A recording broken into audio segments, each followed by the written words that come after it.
Welcome to star 9 news channel. నేను మినికిత. ఇవాల్టి bulletin updates చూద్దాం. హైదరాబాద్ సింగరేణి కాలనీకి చెందిన 15 ఏళ్ల మైనర్ బాలిక లైంగిక వేధింపులు భరించలేక మే 28న ఉరి వేసుకుని ఆత్మహత్య చేసుకుందని ఆమె తల్లి ఆరోపించారు.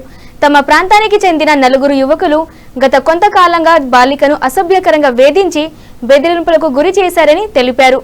బాలిక ఆత్మహత్యకు ముందు రాసిన సూసైడ్ నోట్లో కూడా నిందితుల వేధింపుల గురించి ప్రస్తావించిందని తల్లి వెల్లడించారు. ఈ ఘటనపై జూన్ 2న చైల్డ్ వెల్ఫేర్ కమిటీకి ఫిర్యాదు చేసినట్లు తెలిపారు.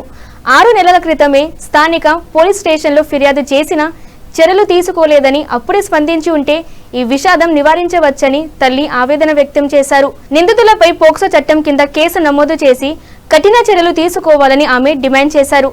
ఈ సందర్భంగా హైకోర్టు న్యాయవాది రాపోలు భాస్కర్ మాట్లాడుతూ, మైనర్ బాలికలపై లైంగిక నేరాల విషయంలో పోలీసులు స్వయం చాలకంగా పోక్సో కేసు నమోదు చేయాల్సిన బాధ్యత ఉందని, సూసైడ్ నోట్లో నిందితుల ప్రస్తావన ఉన్నప్పుడు వెంటనే సంబంధిత సెక్షన్లు జోడించి దర్యాప్తు చేపట్టాలని అన్నారు. సైదాబాద్లో సింగరేణి కాలనీలో నివాసం ఉంటున్నటువంటి ఒక ఆంగోతు హిందూ అనేటటువంటి మహిళకు 2 బిడ్డలు ఉన్నారు.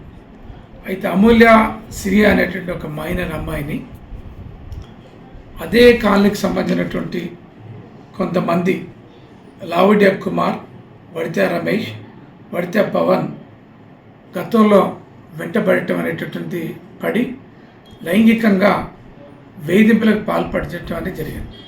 ముఖ్యంగా అమ్మాయిని పెళ్లి చేసుకోమని ఆ తల్లిదండ్రులు బెదిరించటం, ఇబ్బంది పెట్టడం అనేది కూడా గతంలో జరిగింది. దాని మీద వాళ్ళు చేసినటువంటి వేధింపుల మీద అమ్మాయి తల్లి అయినటువంటి హిందూ అనేటటువంటి మహిళ సైదాబాద్ పోలీస్ స్టేషన్ పోయి 2025 సెప్టెంబర్ 2025లో కంప్లైంట్ ఇస్తే పట్టించుకోలేదు. అంతకుముందు వీళ్ళందరూ కలిసి ఇప్పుడు కుమార్ అనేటటువంటి వ్యక్తి తర్వాత వీళ్ళందరూ కలిసి ఏం చేస్తున్నారంటే, అమ్మాయి స్నానం చేస్తుంటే బాత్రూంలకు పోవటం, సీక్రెట్గా మరి వీడియోలు తీయటం, ఫోటోలు తీయటం, వాటిని అడ్డం పెట్టుకొని అమూల్య అనేటటువంటి ఒక మైనర్ అమ్మాయి మీద శారీరకంగా మరి లైంగిక వేధింపులకు పాల్పడటం అనేది జరిగింది. పాల్పడితే వాళ్ళు ఇట్లా చేస్తున్నారని గతంలో ఉండబడినటువంటి సిఐ కృష్ణమన గతంలో ఉండబడినటువంటి సిఐ రాఘవేంద్రకి, ఎస్ఐ సాయి కృష్ణకు, వెంకటేశ్వర్లు ఎస్ఐకి 3 సార్లు 4 సార్లు కంప్లైంట్ ఇవ్వటం అనేది జరిగింది.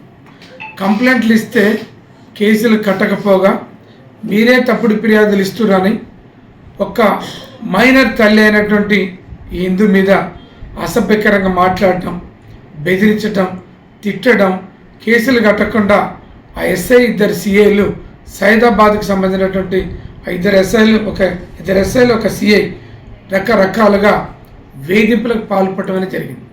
వాళ్ళు సరి అయినటువంటి సమయంలో గతంలో ఉండబడినటువంటి సిఐ 2 ఎస్ఐలు కాక కరెక్ట్గా వాళ్ళ మీద కరెక్ట్గా అయినటువంటి కేసులు, పోక్సో కింద కేసులు కట్టి వాళ్ళ మీద చర్యలు తీసుకుంటే బాగుండేది.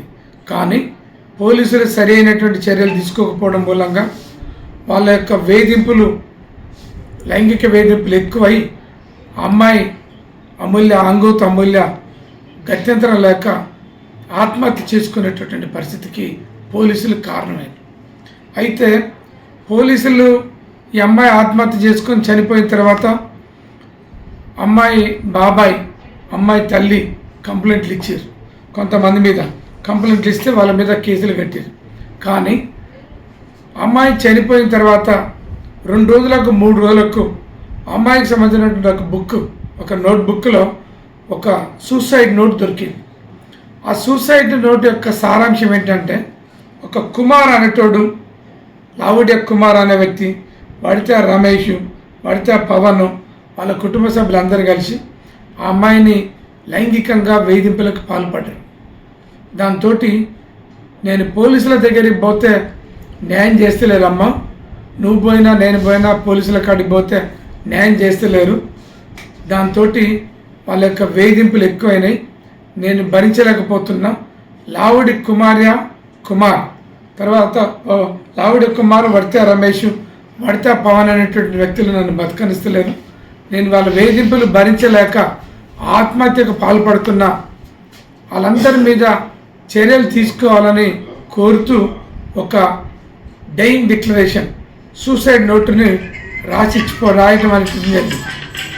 అయితే ఆ నోటు చనిపోయిన తర్వాత 3 రోజులకు ఆత్మహత్య చేసుకున్న తర్వాత 3 రోజులకు దొరికింది. దాన్ని తీసుకుపోయి ఇప్పుడున్నటువంటి ఏసీపీ గారికి, డీసీపీ గారికి, సిఐ గారికి అందరికి కూడా ఒక కంప్లైంట్ ఇచ్చి మేమందరం కూడా ఒక రిక్వెస్ట్ చేయటం అనేది జరిగింది. ఏమని, మైనర్ అయినటువంటి అమూల్య మీద లైంగిక వేధింపులకు పాల్పడ్డటువంటి లావుడ్య కుమార్, వడితే రమేష్, వడితే పవన్ అనేటటువంటి వీళ్ళందరి మీద పోక్సో చట్టం కింద కేసులు నమోదు చేసి సూసైడ్ని బేస్ చేసుకొని వాళ్ళ మీద లైంగిక వేధింపులతో పాటు పోక్సో చట్టం కింద కేసులు పెట్టి 106 అంటే ఒక వ్యక్తి, ఒక మహిళ చనిపోవడానికి కారకులైనందుకు కానీ పెట్టేటటువంటి అబెట్మెంట్ కేసులు కూడా పెట్టాలని మేము సంబంధిత అధికారులందరూ కూడా రిప్రజెంటేటివ్. నా పేరు అమ్మోతిందు. గతంలో నా బిడ్డకి ఏదిస్తున్నారని 2 కేసులు కూడా పెట్టారు వాళ్ళ మీద. అయినా పోలీసు వాళ్ళు పట్టించుకోలేదు. నా బిడ్డ సూసైడ్ చేసుకున్న తర్వాత సూసైడ్ నోట్స్ చూసినాం, ఇట్లా కంప్లైంట్ ఇచ్చాము. ఇప్పుడు దాకా కూడా వాళ్ళని రిమాండ్ చేయట్లేదు. కాబట్టి నా బిడ్డకు ఎవరు ఇబ్బంది పెట్టారో వాళ్ళకి కంపల్సరీ శిక్ష పడాలండి. పోలీసు వాళ్ళు నిర్లక్ష్యం వల్లే నా బిడ్డ చనిపోయింది. ఆ పోలీసు వాళ్ళు ఎవరు నిర్లక్ష్యం చేసారో వాళ్ళ మీద కేసులు చేయాలి, కఠినంగా శిక్షించాలి. నేను సింగరేణి కాలనీలో ఉంటాను. లావుడియా కుమార్ వాళ్ళ ఫ్యామిలీని వదిలిపెట్టదు మమ్మీ అని రాసింది.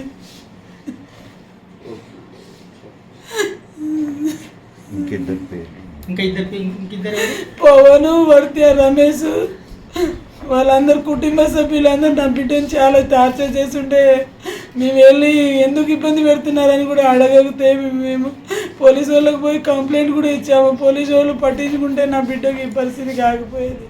నా బిడ్డకి 17 సంవత్సరాలే.